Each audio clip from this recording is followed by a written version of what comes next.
오늘은 골로새서 3장 12절에서 17절 말씀을 함께 나누려고 합니다. 골로새서 3장 12절에서 17절 말씀이고요. 오늘 말씀의 제목은 당신은 새 사람을 입었습니까? 입니다. 당신은 새 사람을 입었습니까? 저희가 누가복음을 꽤 오랫동안 다루고 나서 이 골로새서 말씀을 이제 나눈 지 꽤 됐습니다. 그래서 이제 5번만 더 하면 골로새서 강해가 이제 마치게 됩니다. 5번을 다 마치고 나면 12월 25일 바로 전주인 12월 22일 주일이 되는데요. 이 총 5번의 남은 설교 중에 앞으로 하게 될 4번의 설교가 이 새 사람을 입는 것과 관련되어 있는 설교입니다. 제목은 조금씩 달라질 건데요. 주제는 다 같다라고 보시면 됩니다. 오늘은 당신은 새 사람을 입었습니까? 교회 편이라면 다음 주는 가정편, 그 다음 주는 직장편, 그리고 마지막 4번째는 사회편을 다룰 겁니다. 그래서 한동안 거의 한 달 가까이 우리는 계속해서 새 사람을 입는 것에 대해서 함께 말씀을 듣게 될 것입니다.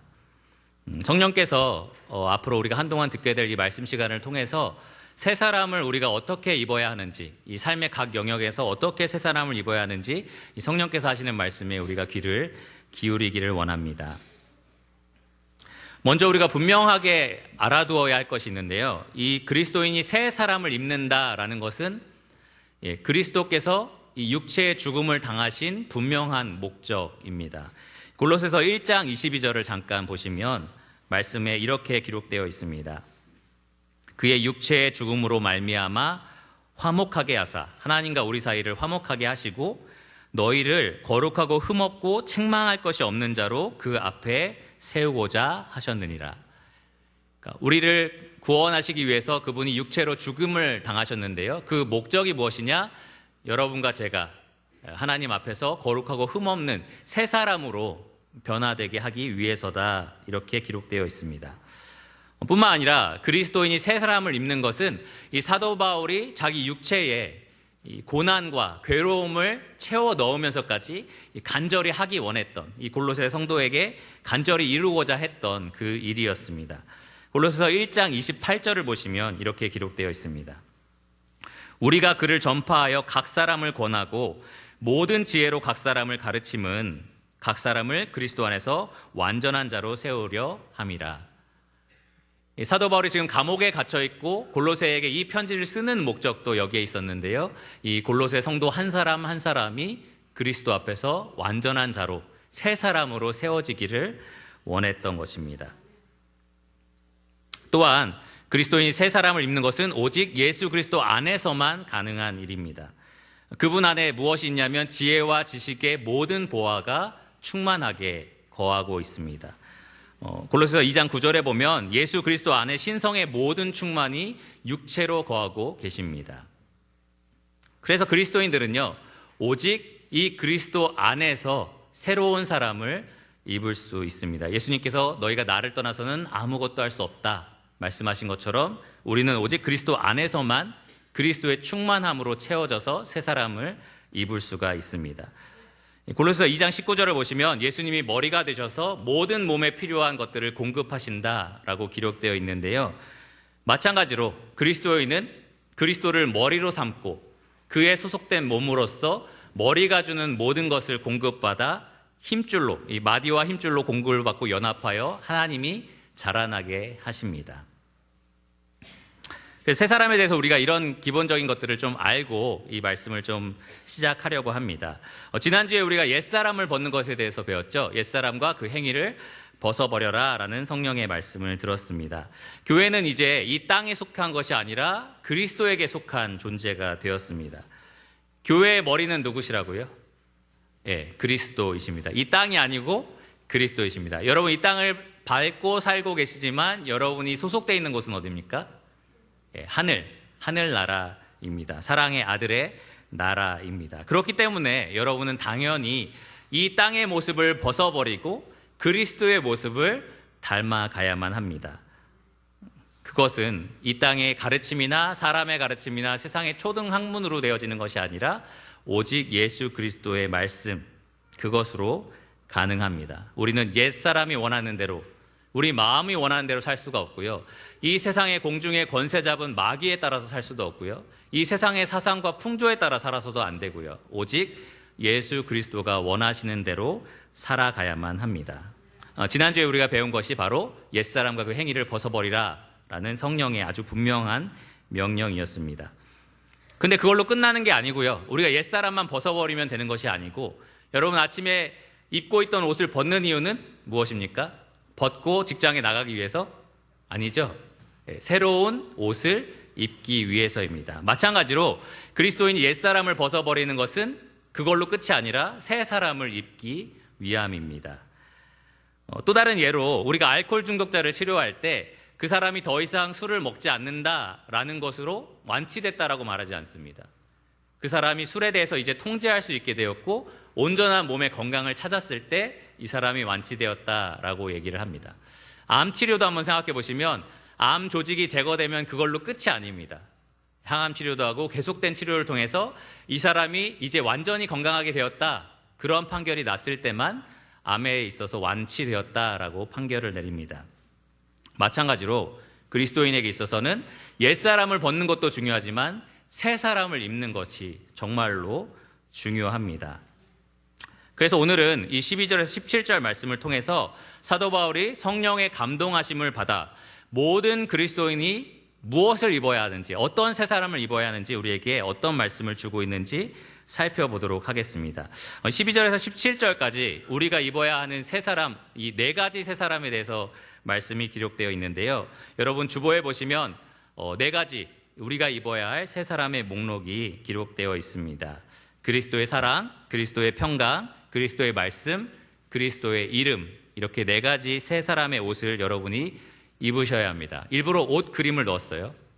그 옷을 입으시기를 바랍니다.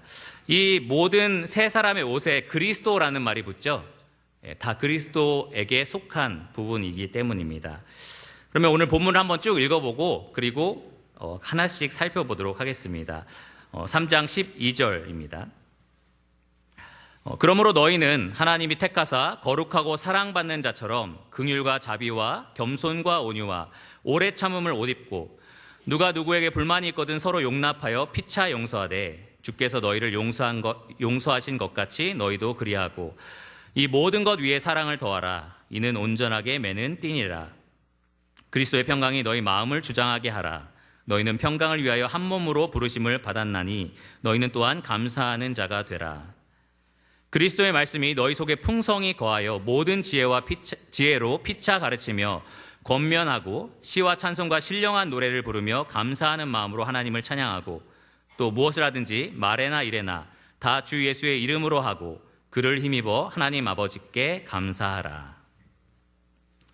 이것이 성령께서 오늘 아침 우리에게 주신 말씀입니다. 이 말씀을 통해서 네 가지 우리 그리스도인이 입어야 하는 새 사람의 옷을 하나씩 살펴보겠습니다. 첫째로는 그리스도의 사랑입니다. 12절에서 14절의 말씀에 나와 있는 그리스도의 사랑입니다. 12절의 말씀이 뭐라고 시작하죠? 그러므로. 이 그러므로라는 것은 그 전까지 사도 바울이 말했던 옛사람과 그 행위를 벗어버리는 것, 그 이유로 그리스도인은 반드시 새 사람을 입어야 한다. 이 연결 관계를 분명하게 보여줍니다. 그리스도인은 자기를 창조하신 이의 형상을 따라 지식에까지 새롭게 하심을 받은 사람들입니다. 그렇기 때문에 그러므로 이제는 그들이 새 사람에 걸맞는 이 그리스도를 닮은 형상을 입어야만 하는 것입니다. 옛사람을 벗는 것으로만 끝나서는 안 된다라는 겁니다. 12절에서 14절까지 사도 바울이 말하는 새 사람은 한마디로 말하면 사랑입니다. 14절을 보시면 이 모든 것 위에 사랑을 더하라, 이렇게 기록이 되어 있는데 이 사랑이 온전하게 매는 띠다, 이렇게 설명을 합니다. 저는 매주 월요일 날 저희 집에서 맡고 있는 일이 쓰레기 분리수거인데요. 남자들이 다 하고 있는 일이잖아요. 그렇죠? 형제님들 다 그거 하고 계실 거라고 생각하는데, 쓰레기 분리수거를 할 때에 저는 한 번에 갖다 버리는 걸 굉장히 좋아합니다. 여러 번 갔다 왔다 하는 게 아니라 한 번에 가서 딱 버리고 오는 것을 굉장히 좋아합니다. 그런데 박스 쓰레기가 굉장히 많이 나왔을 때 작은 박스도 있고 큰 종이도 있고 막 되게 많더라고요. 근데 그것을 한꺼번에 갖다 버릴 때 그냥 손으로 이렇게 잡고 버리면 가는 길 내내 하나씩 떨어져서 다시 일을 많이 해야 돼요. 다 우수수 떨어져가지고 막 이렇게 정신 없어지더라고요. 그럼 어떻게 해야 될까요? 여러분 저기 3A 플렉스 한 번도 안 해보셨나 봐요. 네, 끈으로 묶으면 됩니다. 끈으로 묶으면 그 끈을 들으면 딱 한 번에 갖다 버릴 수가 있습니다. 끈이 크고 작은 종이를 하나로 딱 모아주는 역할을 하는 겁니다. 여기서 바울이 말하고 있는 그 사랑의 역할이 그것입니다. 사랑은 끈처럼 이 바울이 앞으로 12절에서 말하고 있는 여러 가지 덕목들을 하나로 묶어주는 역할을 합니다. 너무 과하지 않게 또 너무 부족하지 않게 하나로 묶어주는 역할을 바로 이 사랑이라는 띠가 하는 것입니다. 그래서 저는 이 세 사람, 첫 번째 바울이 말하고 있는 세 사람이 그리스도의 사랑이다라고 말씀을 드리는 것입니다. 이 띠에 묶여있는 이 여러 가지 덕목은 뭐가 있냐면 5가지인데요. 긍휼, 자비, 겸손, 온유, 그리고 오래 참음. 12절에 나오는 5가지 덕목입니다. 이 덕목이 그리스도의 사랑으로 묶여있는 덕목이고요. 흥미롭게도 바울은 그 앞에 벗어버려야 할 옛사람에 대해서 계속해서 5가지 목록을 제시했는데 여기서도 5가지 세 사람의 덕목을 기록하고 있습니다. 하나하나 좀 자세하게 살펴보도록 하겠습니다. 이 사랑의 끈으로 매어있는 5가지 덕목이 무엇인지 살펴보도록 하겠습니다. 먼저 긍휼인데요. 12절에 보시면 긍휼이라는 말이 나옵니다. 이 긍휼이라는 단어는 같은 단어가 다른 성경에 어떻게 표현되어 있나 찾아보니까 가룟 유다가 스스로 목을 매서 죽고 창자가 흘러나왔다라고 했을 때 그 창자가 바로 여기 나오는 긍휼과 같은 단어입니다. 신기하죠? 창자라고 하는 게 좀 신기한 표현인데 그만큼 긍휼이라는 말은 인간의 몸에 아주 깊숙하게 있는 이 장기, 거기서부터 흘러나오는 다른 성도를 향한 동정심, 아주 깊은 동정심을 표현할 때 사용하는 단어입니다. 어느 정도인지 알겠죠? 여러분의 깊은 그 장기에서 흘러나오는 동정심이다 이렇게 생각하기 쉬울 것 같습니다. 그래서 긍휼이라는 것은 이 하나님의 성품이기도 합니다. 하나님 긍휼이 풍성하신 분이시죠. 그 풍성한 긍휼로 우리를 구원하신 분이시기도 합니다.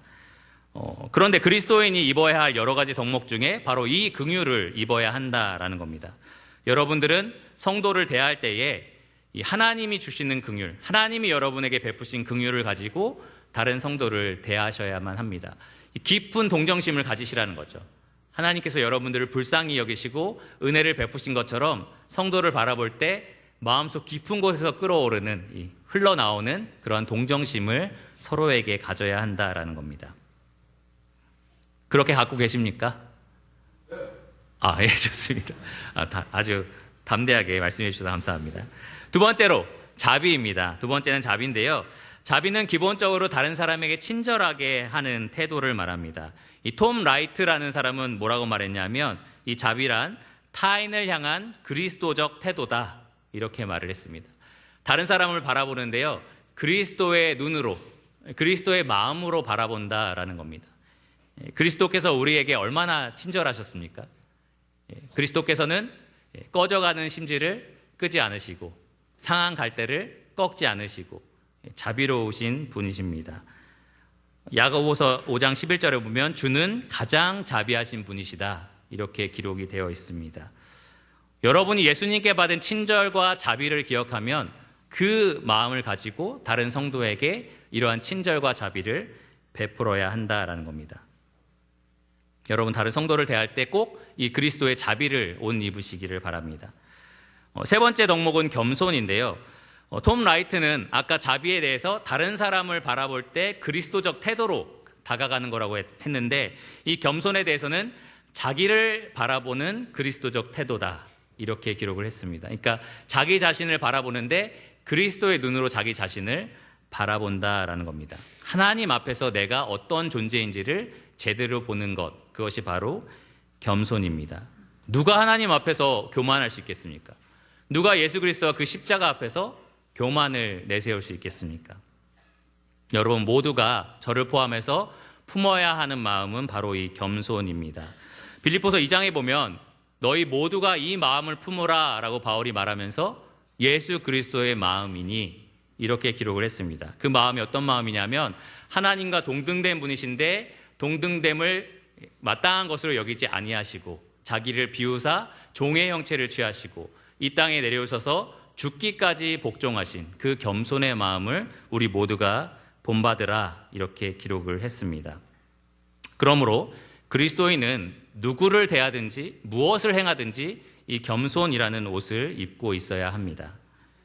빌립보서 2장 3절에 보면 각각 나보다 남을 낮게 여기라. 이 말씀을 나보다 남을 낮게 여긴다 이렇게 생각하시는 분들이 있어요.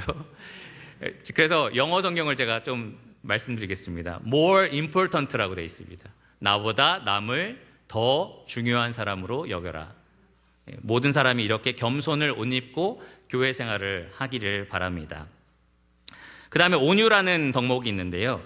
이 온유는 기본적으로 연약함, 부드러움을 의미하지만 힘이 없거나 권리가 없어서 연약한 게 아니라 자기가 힘을 가지고 있고 권리를 가지고 있지만 그것을 기꺼이 포기함으로 갖는 부드러움과 연약함을 가리킵니다.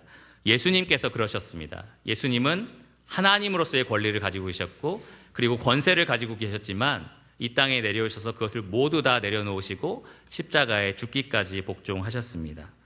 마찬가지로 그리스도인은 그리스도의 그러한 온유함을 닮아야만 합니다. 다른 사람에게 다가갈 때 내 권리를 주장하거나 나는 적어도 이런 인정은 받아야 해. 이 정도의 말은 듣지 않아야 돼. 그러한 권리를 주장하는 것이 아니라 그리스도의 온유함을 가지고 다가갈 수 있어야 됩니다.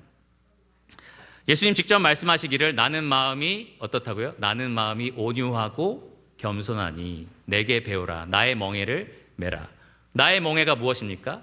예수님이 짊어지신 온유와 겸손이라는 멍에입니다. 모든 그리스도인들은 서로서로를 대할 때에 예수님이 지라고 하신 이 멍에를 지셔야 합니다. 온유와 겸손의 멍에입니다. 이 마지막 덕목은 오래 참음인데요. 오래 참음은 분함과 노여움을 보이는 자들에 대해서 참고 인내하는 것을 가리킵니다. 디모데전서 1장 16절에 보면 예수님께서 먼저 오래 참음을 보이사 모든 영생 얻는 자들에게 본을 보이셨다 이렇게 기록되어 있습니다.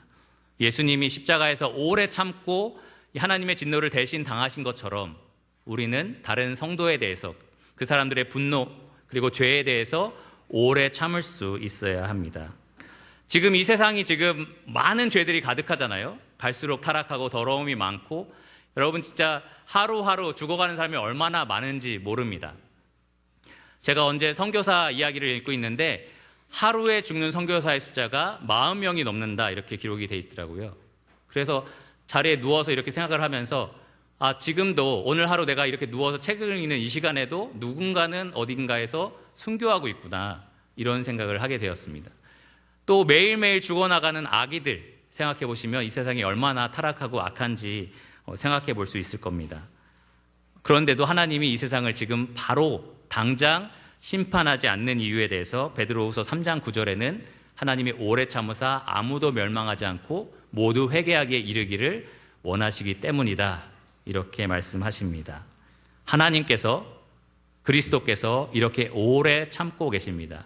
그러므로 그리스도인들도 오래 참음을 옷 입어야만 합니다. 지금 5가지 덕목을 쭉 말씀을 드렸는데요. 긍휼, 자비, 겸손, 온유, 오래 참음. 이 5가지 덕목은 잘 생각해 보시면 사도 바울이 골로새서뿐만 아니라 모든 서신서에서 꼭 언급했던 덕목입니다. 그리스도인이라면 반드시 이러한 덕목을 갖춰야 한다. 뿐만 아니라 고린도전서 13장에 보면 사랑은 언제나 오래 참고 사랑은 온유하고 그러니까 사랑에 소속되어 있는 여러 가지 덕목 중에 하나입니다. 또 갈라디아서 5장 22절과 23절을 보면 성령의 열매는 이것이니 라고 하면서 온유와 절제와 이렇게 여기에 포함되어 있는 덕목들을 계속해서 언급을 합니다. 그러니까 성경 전체에서 굉장히 강조하고 있는 덕목이 방금 우리가 살펴본 이 5가지 덕목입니다. 여러분 한번 진지하게 스스로 질문을 한번 해보시기를 바랍니다. 나는 그리스도께서 나에게 베푸신 것과 같은 깊은 동정심을 성도들을 향해서 가지고 있는가? 나는 그리스도께서 나에게 베푸신 친절과 같은 자비를 성도들에게 베풀고 있는가? 나는 그리스도께서 나에게 보여주신 겸손과 온유를 옷 입고 성도를 대하고 있는가? 나의 권리를 기꺼이 내려놓고 인정받고 대우받고 싶은 그런 권리들을 내려놓고 성도들에게 온유로 다가가고 있는가? 나보다 성도를 더 중요하고 나은 사람으로 생각하고 있는가? 나는 그리스도께서 나를 오래 참아주시는 것처럼 성도에 대해서 오래 참고 있는가? 진지하게 자신들을 생각해 보시고 이러한 것들을 어떻게 옷 입을 수 있을지 기도해 보시기를 바랍니다. 여기 있는 모든 질문들은, 방금 제가 말씀드린 여러 가지 질문들은 결국 그리스도께서 나를 사랑하신 것처럼 내가 성도를 사랑하고 있는가, 이렇게 요약할 수 있습니다. 그리스도께서 나를 사랑하신 것처럼 나도 성도를 사랑하고 있는가? 예수님이 우리를 사랑하신 것처럼, 내가 너희를 사랑한 것처럼 너희도 서로 사랑하라, 이러한 분명한 명령을 주셨습니다. 그리스도인이 입어야 할 새 사람, 그것은 분명하게 그리스도의 사랑입니다. 그런데 우리가 성도들을 그렇게 사랑할 수 있는 힘이 어디서 나오느냐? 바로 그리스도의 사랑에서 나옵니다. 하나님께서 그리스도를 통해서 우리를 사랑하신 그 사랑을 힘입어서 우리가 성도를 사랑할 수가 있는 겁니다. 12절을 다시 한번 보시면 이렇게 시작을 합니다. 너희는 하나님이 택하사 거룩하고 사랑받는 자처럼, 이렇게 시작을 합니다. 이 성도들이 다른 그리스도인들에게 그리스도의 사랑으로 다가갈 수 있는 이유가 어디에 있냐면, 첫째, 그들이 그리스도 안에서 택하심을 받았고요.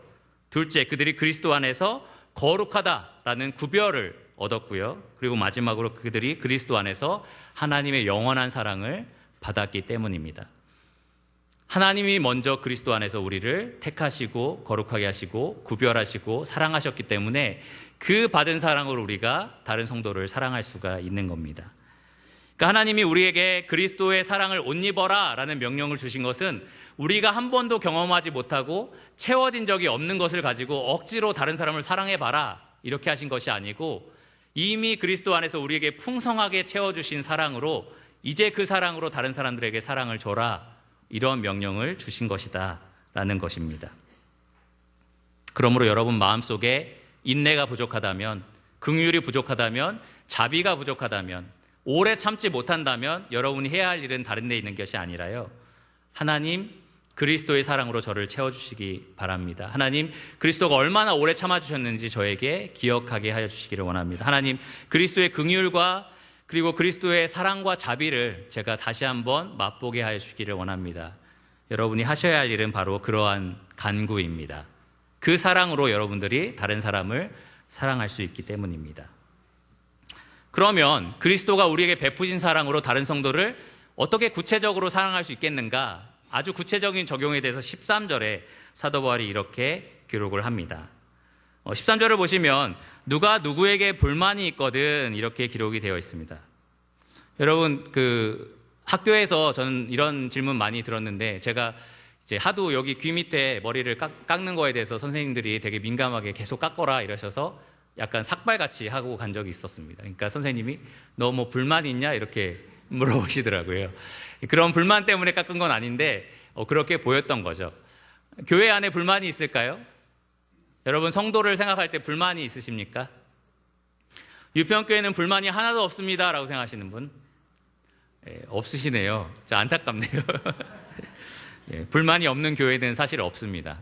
불만 제로인 교회는 하나도 없습니다. 구원받은 죄인들이 이렇게 모여있는 곳에 어떻게 불만이 하나도 없을 수 있겠습니까? 우리는 성도가 한 말에 상처를 받고요, 성도가 한 행동이 눈에 거슬립니다. 때로는 성도의 독특한 성격이나 태도, 습관, 심지어 얼굴, 그리고 패션 스타일도 마음에 들지 않습니다.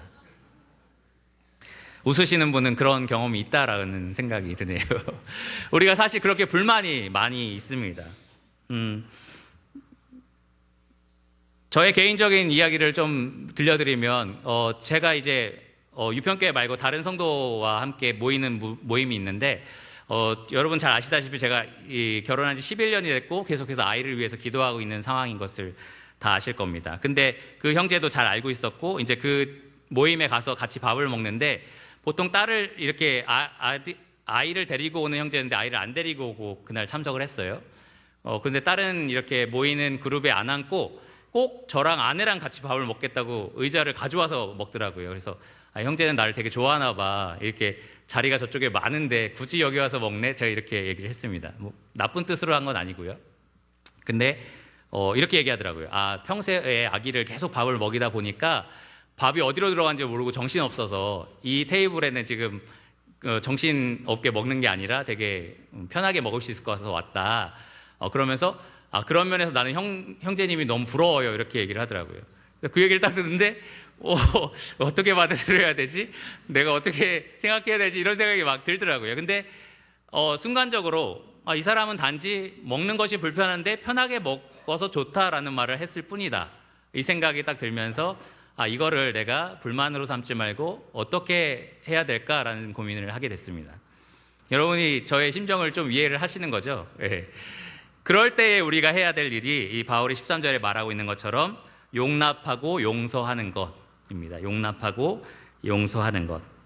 누구 한 사람이 하는 것이 아니라 서로, 그리고 피차 해야 할 일이 바로 용납하고 용서하는 겁니다. 여러분 교회 생활을 하다 보면 어떤 사람에게 분명히 상처되는 말을 들을 수도 있고요. 저도 교회 일을 하지만 제가 바라는 것이 뭐냐면 아무도 저 때문에 상처 안 받았으면 좋겠어요. 모든 사람이 저를 좋아했으면 좋겠는데 그게 불가능하다라는 것을 아주 빨리 깨닫게 됐습니다. 어쩔 수가 없더라고요. 그럴 때 우리가 기억해야 될 것은 서로에 대해서 용납하고 용서해야 한다라는 점입니다. 어떤 동남아시아 쪽에 선교를 했던 아주 옛날 선교사 중에 한 명이 아내도 죽고 아이도 죽고 다 죽고 자기도 이 위험이 생겨가지고 그 나라를 빨리 피신했는데 자기랑 가장 친한 친구가 그렇게 얘기를 했다는 거예요. 네가 만약에 죽고 왔으면 훨씬 더 주님께 영광이 됐을 거야. 그래서 그 사람이 그것 때문에 너무 상처받았다라는 글을 쓴 것을 본 적이 있습니다. 정말 이상하죠? 왜 그런 말을 했을까라는 생각이, 가족을 다 잃은 친구에게 어떻게 그런 말을 할 수 있지? 라는 생각이 드는데 우리가 교회 생활을 하다 보면 충분히 서로에게 그러한 상처를 줄 수가 있습니다. 그럴 때 우리가 해야 될 것, 용납과 용서입니다. 그런데 여기 13절 말씀을 보시면 주께서 너희를 용서한 것 같이 너희도 용서하라. 주님께서 우리를 용서하신 것, 구체적으로 세 가지로 우리가 좀 살펴볼 수 있는데, 첫째, 그리스도는 우리의 죄를 다시 기억하지 않으십니다. 히브리서 10장 17절에 다시는 너희 죄를 기억하지 아니하겠다. 한마디로 하나님은 여러분이 죄를 지을 때 너 그때도 그랬잖아 라고 하지 않으신다라는 겁니다. 용서는 계속해서 반복적으로 과거에 내가 용서했다는 사실을 성실하게 기억하는 것입니다. 여러분들이 누군가 성도를 용납하고 용서했다라고 말한다면 너 지난번에도 그랬잖아 라고 말하는 것이 아니라 오히려 지난번에 내가 용서했잖아 라고 기억하는 것, 그것이 바로 그리스도께서 여러분을 용서하신 것처럼 용서하는 것입니다. 두 번째로, 그리스도는 우리의 죄를 십자가에서 완전히 제거하셨습니다. 골로새서 2장 14절에 십자가에 못 박았다라고 되어 있는데, 다른 말로 하면 그리스도는 이미 용서한 죄에 대해서 만천하에 공개하지 않으신다라는 겁니다. 완전히 다 제거하신다라는 겁니다. 여러분, 이미 용서하셨다면 그 이미 용서받은 죄에 대해서 다른 성도에게 말함으로써 그 이미 해결된 죄가 그 죄 지은 형제로 하여금 어려움이 되고 다른 사람에게 평판이 깎이고 그러한 일들을 만들지 말아야 합니다. 용서했다면 다른 사람에게 다시는 언급하지 말아야만 합니다. 그것이 그리스도가 여러분들을 용서하신 방법이기 때문입니다. 마지막 세 번째, 그리스도는 우리가 죄를 자백하면 우리 죄를 사하시며 우리를 모든 불의에서 깨끗하게 하십니다. 요한일서 1장 9절 말씀인데요. 그리고 빛 가운데 우리와 다시 사귐을 가지십니다. 이 관계가 온전히 회복됐다는 거죠. 그러니까 하나님이 여러분이 죄를 자백하고 났을 때 그래 내가 다 예수 그리스도로 말미암아 용서하겠다 선포하시고 나서 용서는 했는데 옛날 같지 않구나. 그래서 너네한테 용서는 했지만 너네한테 좀 가까이 가기가 좀 그렇구나. 이렇게 하지 않으신다는 거죠. 그러니까 그리스도가 우리를 용서하신 것을 기억하면 우리가 다른 성도를 용서할 때 그렇게 해야 된다는 겁니다. 우리와 관계에 있어서 성도와 성도와의 관계에 있어서 그 어떤 장애물이 되지 않도록 만들어야 한다. 그것이 바로 그리스도가 우리를 용서하신 방법입니다. 지금까지 설명드린 것이 바로 우리가 그리스도의 사랑으로 옷 입는 모습입니다. 여러분들은 그리스도의 사랑으로 옷 입어야 되는데요. 긍휼, 자비, 겸손, 온유, 오래 참음을 옷 입으시고 다른 성도에 대해서 용납하고 용서하는 그러한 모습을 보여주시기를 간절히 기도합니다. 두 번째, 우리가 입어야 할 새 사람은 그리스도의 평강입니다. 15절 말씀에 보면 그리스도의 평강이 너희 마음을 주장하게 하라, 이렇게 기록이 되어 있습니다. 여러분, 그리스도의 평강을 옷 입으셔야 하는데요. 여기서 주장하게 하라라는 단어를 조금 주목할 필요가 있습니다. 이 주장하다라는 단어는 심판을 의미합니다. 운동 경기에 있어서 심판을 의미합니다. 제가 이 뒷뜰에서 가끔 형제님들이 축구하시는 걸 보는데요. 심판이 없이 축구할 때 어떻게 되는지 아십니까? 완전 아수라장이 됩니다. 누가 태클하고 반칙할 때마다 한쪽에서는 반칙이다, 한쪽에서는 아니다, 한쪽은 고의적이다, 한쪽은 아니다. 계속해서 말이 이 손 맞고 나갔다, 아니다. 계속 서로 왔다 갔다 하기 때문에 반드시 심판이 있어야만 합니다. 심판이 경기를 통제하고요, 경기를 다스리고 경기의 균형을 갖다 주는 사람이 바로 심판입니다. 이 심판이라는 의미를 가진 단어를 써서 바울은 그리스도의 평강이 너희 관계 속에 심판이 되게 해라, 이렇게 명령을 하는 겁니다. 여러분들의 관계 속에 심판이 필요한데요. 그 심판의 이름이 누구라고요? 네, 그리스도의 평강이라는 겁니다. 이 성도마다 서로 생각하는 게 달라요. 이해관계가 다르고 생각하는 의견의 차이도 분명하게 있습니다. 그럴 때도 평강이라는 심판은 여러분들을 하나가 되게 해줍니다. 그 모든 차이에도 불구하고 하나가 되게 해주는 것이 바로 이 그리스도의 평강입니다. 그러므로 여러분과 제가 입어야 할 옷이 바로 이 그리스도의 평강이다라는 겁니다.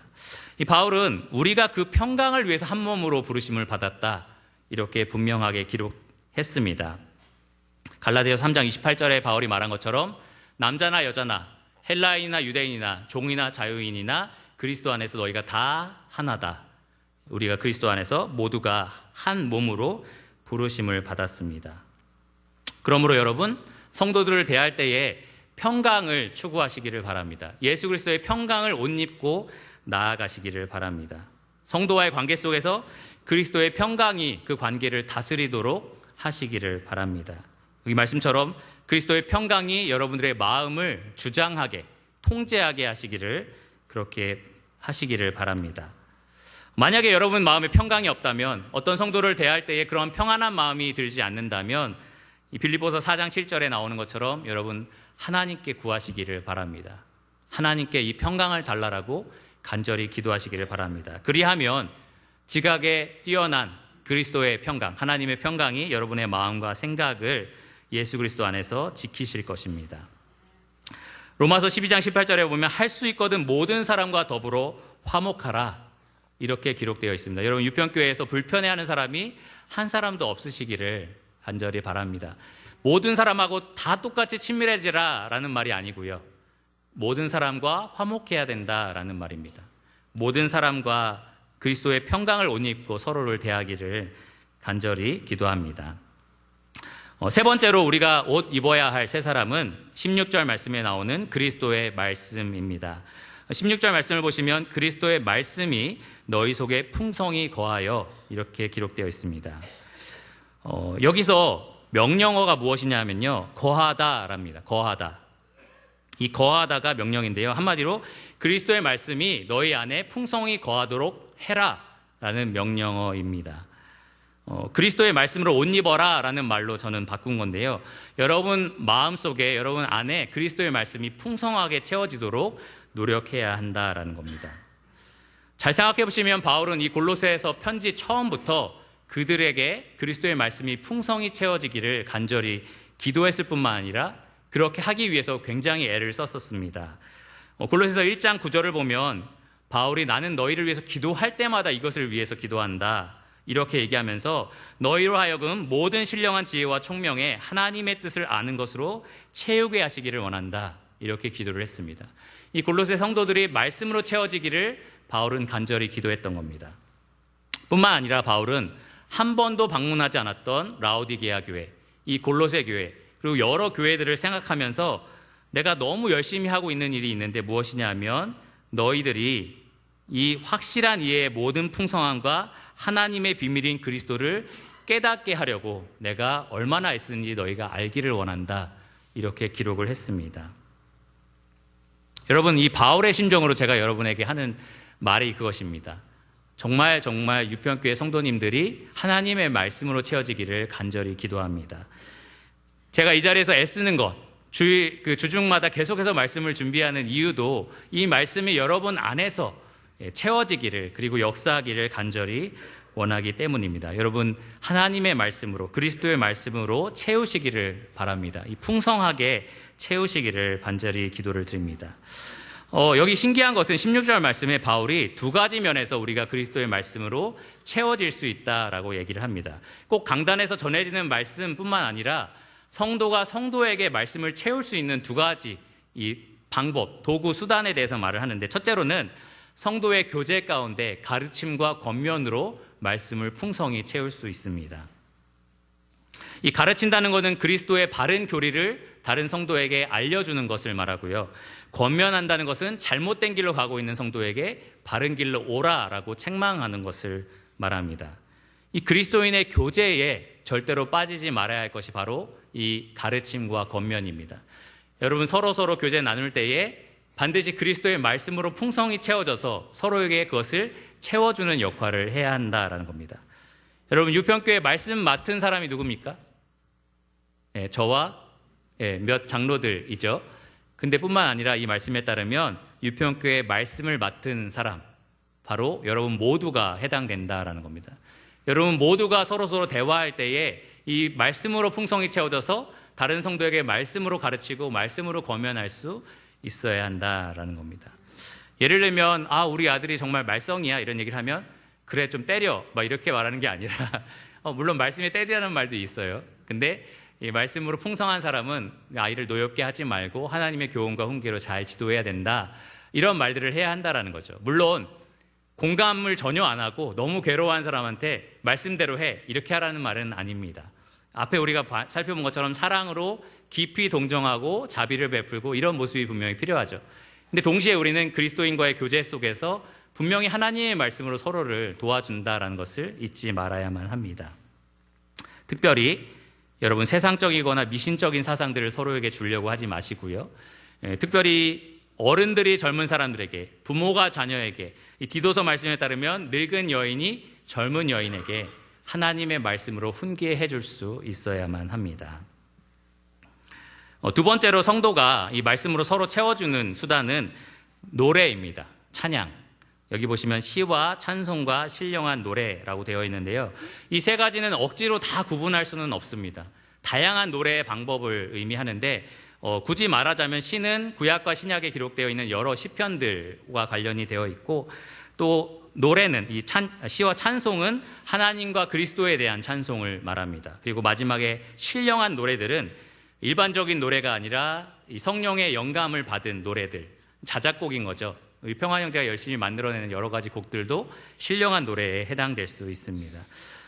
이러한 다양한 노래들을 통해서 성도들이 하고 있는 게 뭐냐 하면 서로 말씀을 서로에게 선포하고 있다라는 거예요. 그러니까 아까 저희가 떡과잔을 뗄 때 제가 떡을 떼고 노래를 들으면서 눈을 감고 성도님들이 하는 노래 가사를 쭉 귀 기울이고 있었거든요. 그랬더니 내 귀에 누군가가 그리스도께서 어떤 일을 하셨는지, 우리가 떡을 떼면서 무엇을 기념하고 있는지 이야기해 주는 것 같더라고요. 그러니까 우리는 찬양을 통해서 서로에게 이렇게 말씀을 풍성하게 채워주고 있는 것입니다. 어떤 면에서 회중 찬양의 목적이 무엇이다라는 걸 우리가 또 분명하게 배울 수 있는데요.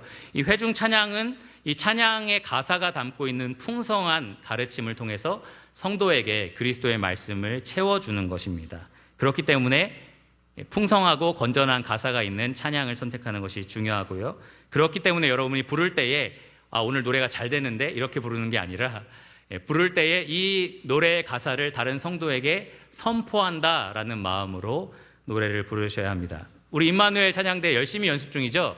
이 연습하실 때에 음을 정확하게 맞춰서 아름다운 하모니를 내서 성도들이 와 너무 아름다워 이렇게만 생각하지 마시고요.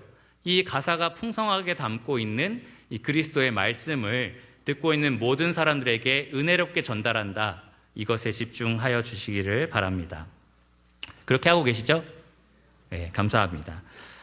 어쨌든 여러분들이 교제하거나 찬송을 부르거나 우리는 하나님의 말씀으로 서로를 채워주는 역할들을 하고 있습니다. 여러분 살아갈 때에 늘 그리스도의 말씀으로 풍성히 채워져야 한다는 것을 잊지 마시기를 바랍니다.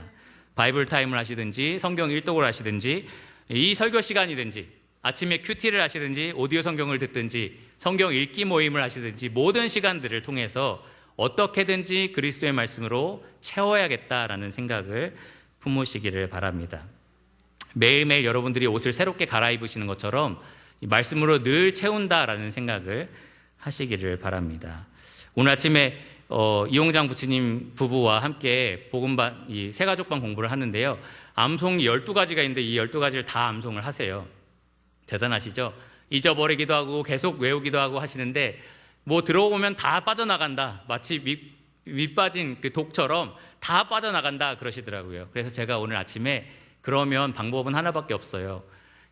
계속해서 줄어들지 않게 계속 채워넣는 수밖에 없습니다. 매일매일 채워서 어느 정도 채워넣는 수밖에 없습니다. 그러니까 우리 모든 성도들이 해야 될 것이 그리스도의 말씀으로 늘 풍성하게 채워야 한다는 것, 그것입니다. 나이가 들면 더 안 해도 되는 게 아니라 오히려 더 많이 하셔야 되는 일인 거죠. 이제 마지막으로 네 번째 우리가 입어야 할 옷을 살펴보겠습니다. 17절 말씀에 나오는 그리스도의 이름입니다. 또 무엇을 하든지 말에나 일에나 다 주 예수의 이름으로 하라. 바울이 처음에 말했던 그리스도의 사랑, 그리스도의 평강, 그리스도의 말씀, 이 세 가지가 어떻게 보면 이 마지막에 다 포괄하는 개념으로 지금 바울이 명령을 주고 있다고 볼 수 있습니다. 이 17절 말씀이 앞에 있는 12절에서 16절까지를 다 포함한다라고 말씀할 수 있습니다. 뭐든지 말하든지 행하든지 뭐든지 다 그리스도의 이름으로 하라. 결국은 모든 것을 다 그리스도의 이름으로 하라. 그리스도를 옷 입고 하라라는 명령입니다. 이 고린도전서 10장 31절에 바울이 말하기를 먹든지 마시든지 무엇을 하든지 다 하나님의 영광을 위해서 하라. 이 말씀과 거의 유사한 말씀이다라고 말할 수 있습니다. 또 로마서 13장 14절에 바울이 뭐라고 했냐면 오직 주 예수 그리스도로 옷 입으라. 그러니까 예수님을 옷 입으라라는 명령이 이 17절에 나오는 명령과 같습니다. 앞에 있는 것도 사실은 다 포함이 되는 거죠. 예수님으로 옷 입은 사람은 예수님의 사랑도 옷 입고 평강도 옷 입고 그리고 말씀도 옷 입는 것입니다. 이 그리스도의 이름으로 뭐든지 하라라는 말은 두 가지 의미가 있는데 하나는 내가 그리스도를 대표로 지금 행하고 있다라는 거고요. 또 하나는 내가 그리스도에게 권한을 받아서 이 일을 하고 있다라는 겁니다. 이 대한민국의 대표로서 누군가가 사절단이 되어서 외국에 나가서 대표 일을 하는 것처럼 여러분들 모두는 예수님을 대표해서 예수님의 권한을 받아서 지금 말하고 행동하고 있다라는 겁니다. 그래서 여러분 스스로 이런 질문을 던질 필요가 있습니다. 내가 주님을 대표하고 있다면 정말 이렇게 행동할 수 있는가? 예수님은 내가 이렇게 말하도록, 내가 이렇게 행동하도록 나에게 권한을 주셨는가?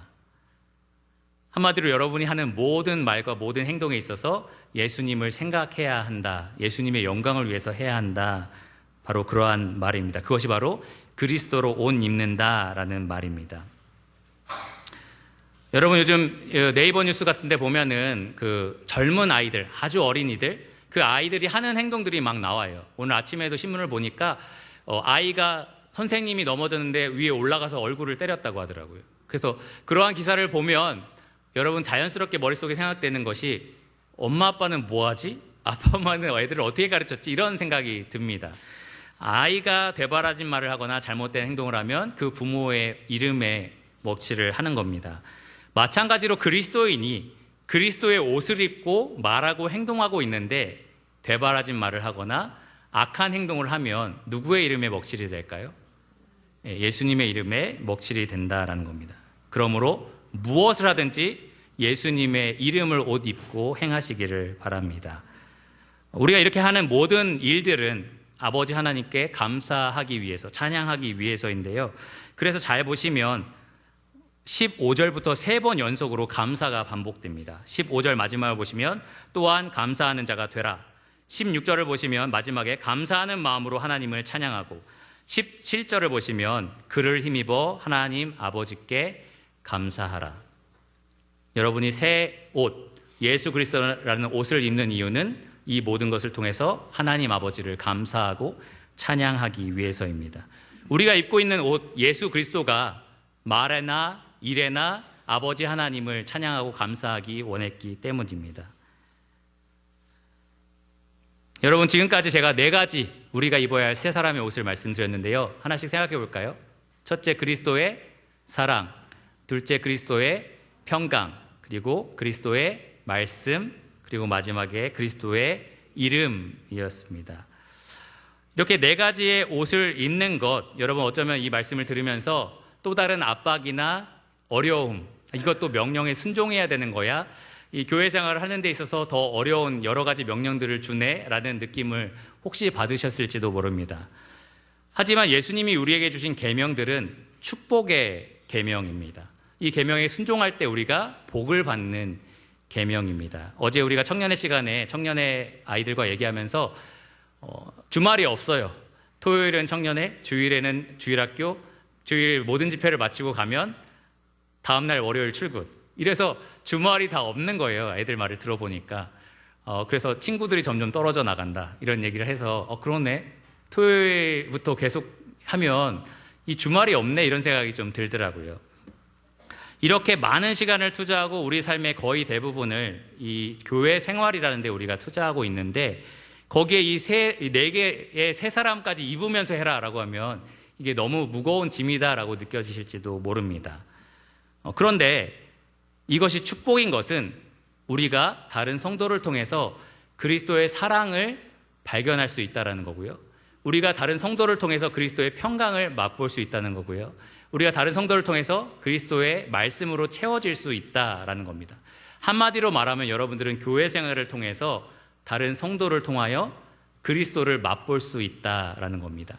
예수님이 이 땅을 떠나실 때 이 십자가에 달리시기 전에 제자들에게 했던 말씀이 너희가 하나가 되어라. 평강 가운데 거하라. 너희가 서로 사랑하라. 너희가 내 말씀이 너희 안에 거하기를 원한다. 이런 말씀들을 하셨어요. 근데 그러면서 뭐라고 했냐면 너희가 그럴 때에 내가 아버지와 함께 너희 있는 곳에 와서 거처를 함께 하겠다라고 말씀을 하셨습니다. 그러니까 교회 생활이라는 것은 이것을 떠나서는 매너리즘에 빠질 수밖에 없고요. 힘들다. 왜 이렇게 하는 일이 많냐라는 생각이 들 수밖에 없습니다. 근데 우리가 만나서 서로 나누는 교제 가운데, 함께 부르는 찬양 가운데, 함께 대화하는 가운데, 함께 교제하는 가운데 그리스도를 서로에게 경험하게 한다. 우리의 만남 가운데 그리스도가 이 가운데 임재하신다라는 것을 기억하면 이 모든 새 사람을 입는 명령이 우리에게 축복이 될 것입니다. 여러분, 다른 어떤 곳에서도 맛볼 수 없는 그리스도의 사랑과 그리스도의 평강과 그리스도의 말씀이 우리가 함께 모일 때에 우리 가운데 거하시는 그리스도를 통해서 우리에게 충만하게 더해진다. 이 사실을 분명하게 잊지 마시기를 바랍니다. 그것을 회복하지 않으면 여러분의 교회 생활이 다 의무처럼 힘들어지게 될 겁니다. 그것을 회복한다면 모든 것이 다 축복이고 모든 것이 다 감사로 변하게 될 것입니다. 기도하고 말씀을 마치겠습니다.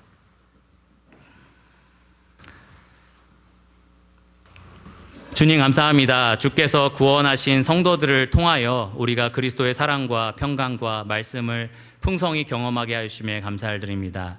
우리 눈으로 볼 때 다 다르고 또 상처 주는 사람들이고 어려움을 끼치는 사람들도 있지만 그리스도의 눈으로 보면 다 그리스도의 사랑을 경험하게 하는 사람이고 그리스도의 말씀을 우리에게 풍성히 채우는 사람들이며 그리스도를 경험하게 하는 사람들인 것을 보게 됩니다.